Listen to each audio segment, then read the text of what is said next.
This has been a Joe Hamilton production. Tonight, Dave's got Regis co-host Kelly Ripa. Then, Rudy Giuliani gives the top 10 things he'll miss about being mayor. Plus, Survivor castaway Clarence. First, your local news. U.S. Marines are in Afghanistan tonight, and they've already seen action against the Taliban. The child who was inside is safe tonight, but police continue looking for the person who stole the car. We have the story. And Lieutenant Governor Bob Peeler wants Governor Hodges to freeze State Commerce Department accounts. We'll show you why. News Channel 7 at 11, putting South Carolina first.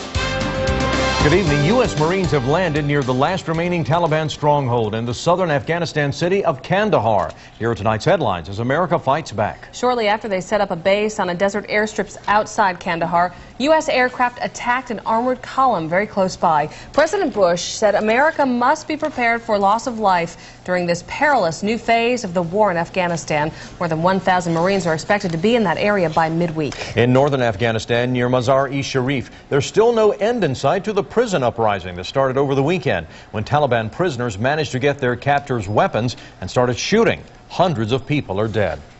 And in Germany, security is as tight as ever as various factions from Afghanistan continue to meet in a UN-sponsored summit, trying to plan the future of that country and a government that will eventually lead it.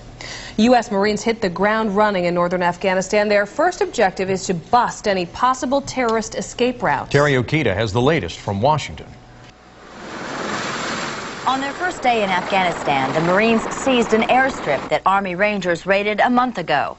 This time, though, the Marines won't leave, and their numbers will grow. Now, in short order, you'll have 1,000+ Marines in the backyard of the Taliban within 2 days. Their mission? To cut off all Taliban soldiers trying to sneak out, and all supplies coming in.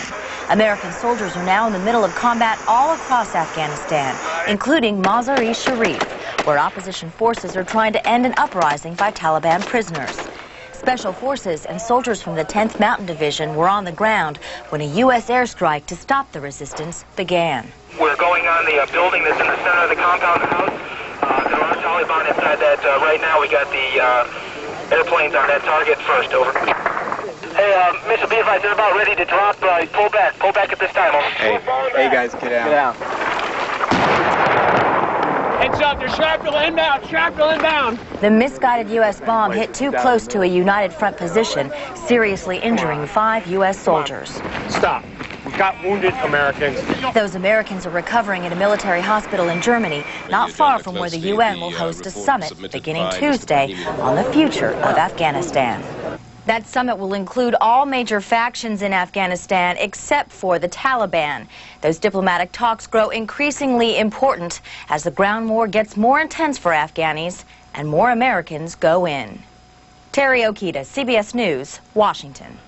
There's unfinished business from a war that happened a decade ago. U.S. Senator Ernest Hollings of South Carolina wants to allow some Americans to collect damages from Iraq because they were used as human shields during the Gulf War.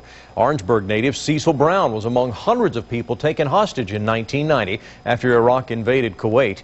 Hollings' proposal has run into objections from the State Department and the Justice Department. Lieutenant Governor Bob Peeler of South Carolina is calling for changes at the Commerce Department after an investigation into the way it has been spending money. For example, the department paid for maid service at the Commerce Secretary's apartment.